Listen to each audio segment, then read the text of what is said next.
Thank you for joining me today. It's Brian Gubernick, and welcome to the No Days Off podcast, where we believe that every single day brings a new opportunity to get better. We are going to chat about wealth today, a topic that we cover regularly here at No Days Off, and I want to take a slightly different approach today as we talk about the 4 goals of wealth. See, I think that most people talk about wealth like it's some difficult to solve mystery, that it's rather complicated. Like there's hundreds of variables and thousands of tactics and an impossible amount of information to sort through. My experience is quite a bit different than that. I think wealth, real wealth, comes down to really 4 goals, not 20 goals, not 50 goals, not whatever this week's Instagram influencer is preaching. I think it comes down to just 4 goals. And if you hit these 4 goals, the byproduct of hitting these goals is that you accumulate wealth.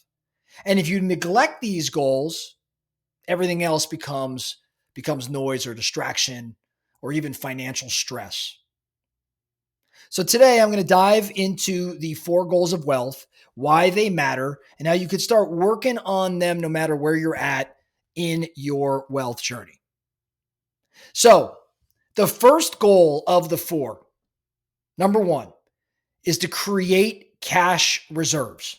Before you can start really accumulating wealth in the traditional sense, before you can start investing and doing all of these things to lead to greater wealth, it starts by gaining peace of mind, gaining some security by creating cash reserves. This is the starting line. I'm not talking about investment yet. I'm not talking about crypto. I'm not talking about passive income yet. I'm talking about cash reserves. And what I want to push everybody here at No Days Off to do is create reserves, not just for 1 month, not just enough to get by. It's for 4 months. 4 months of real, honest, monthly expenses that are sitting in cash. Now, why 4 months at a minimum? Well, because 4 months, when you say I'm putting 4 months of reserves aside, you're saying that I am buying myself 4 months of time to solve for any problem that can roll through. Anything that could be catastrophic, I can solve for it with the 4 months that I'm buying myself. 4 months protects you from job loss. It protects you from financial or economic downturns. It protects you from unexpected emergencies. At the end of the day, 4 months gives you optionality. Now, some of you listening, 4 months you may feel like is not enough. That's not enough. Okay, I'm good with that. Make it 6 months, make it 8 months. If you're currently spending, let's say $5,000 a month for your household, 4 months would mean take $20,000 and put it in an account over here to the side. That is your reserve. Or 6 months would be $30,000 in an account sitting to the side. So take your monthly expenses and multiply by a minimum of 4 or greater if you want. Again, you are buying peace of mind. I think this psychological security is really, really powerful. Don't underestimate it. When you have a real reserve, you stop acting out of fear. You stop chasing shiny objects. You stop making desperate decisions. In other words, once you have these reserves, you get to go on the offense instead of defense. The offensive instead of defensive. But you can't build wealth if you're constantly stressed. You behave differently when you're stressed. But when you have this degree of security, you can seize opportunities. So let's start with reserves. Goal number 2 of the 4 wealth goals is to increase your net worth. Once your reserves are in place, your next job is pretty simple here. Grow the gap between what it is you own and what it is you owe. The assets you hold and the liabilities you hold, the difference between those two, that is in fact your net worth. Your net worth is the scoreboard. It's not perfect necessarily in how it doesn't need to be perfect in how you calculate it, but it's directional. And direction matters when it comes to wealth building. See, most people's net worth stays relatively flat because they treat money as a short-term game. They earn it, they spend it. They make more, they spend more. They upgrade again.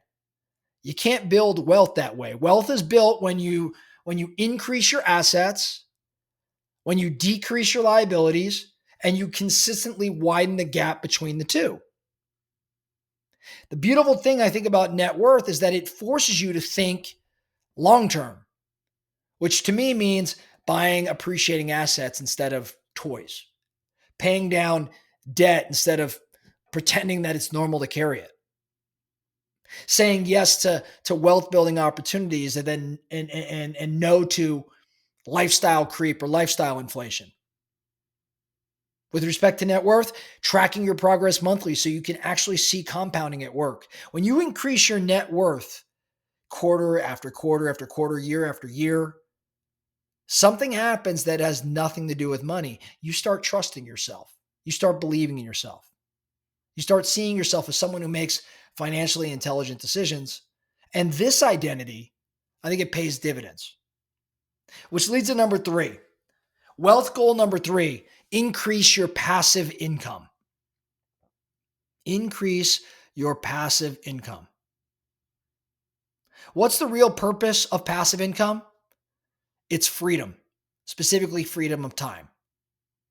Passive income isn't necessarily about bragging. It's not about retiring early or any of that sort of stuff. It's about building optionality into your life. The option, the freedom to say no, the option to pivot, the option to walk away from a bad deal, the option to bet big on a business, the option to take risks without losing sleep. Passive income is your financial safety net. It's your leverage tool. Here's the important distinction though. Passive income is built after cash reserves and as net worth begins to compound. Why does it work like this? Well, because passive income requires assets and investment and capital allocation, and of course, patience and consistency. In my opinion, the easiest passive income source for most of us is going to be real estate, rental properties, small multifamily, storage, short-term rentals. And then the second easiest is probably dividend paying index funds or some sort of relatively simple brokerage portfolio. Passive income gives you breathing room. That's what I'm really trying to get at. When your passive income begins covering even just a fraction of your monthly expenses, your entire life changes. It does not need to replace your job, to be very clear. It just needs to reduce your dependence on your job. And then number 4, wealth goal number 4 has to do with defining your retirement number. I think this is a goal that almost nobody takes as seriously as they should until it's too late. Your retirement number. This is the number that you desire, for sake of retirement, if you're to ever retire one day. It's where your investments produce enough passive income, absent of your job or your work, to fund your life indefinitely. When your investments produce enough passive income to fund your life indefinitely. And I think the simplest way to calculate this retirement number is to use the 4% rule, which the 4% rule says that whatever your annual expenses are, multiply them by 25, and that becomes your financial independence number. So let me explain. If you spend $120,000 per year, $10,000 a month, what that means is you need $3 million invested. 4% rule, right? 3 million times 4% equals $120,000. You could withdraw 4% every year for at least 30 years.